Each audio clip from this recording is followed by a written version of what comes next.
Bueno, ahora después de hacer lo que hice, me quedé sentado en pata, eh, contemplando un poco la belleza de este árbol y haciendo respiraciones más profundas para entrar en un estado espiritual mucho más grande.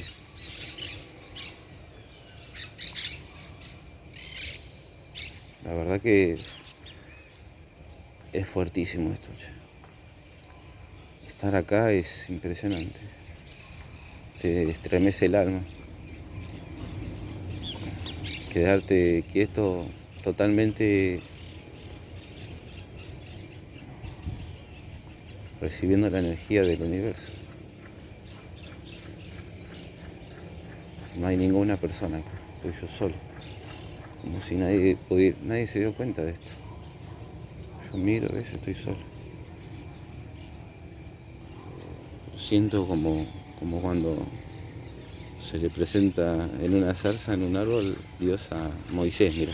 Pero nada más que acá es como un árbol. Es impresionante.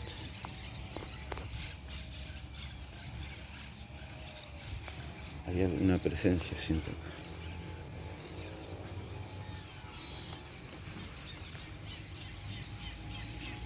Si uno, claro, cuando uno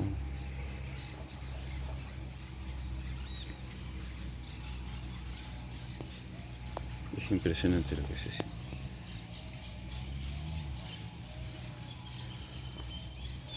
Acá.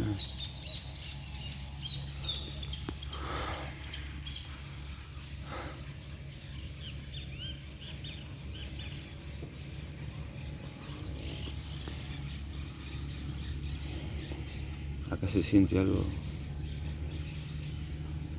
como si fuese una casita de algo acá. Me da cosa entrar. Pero puede ser que sea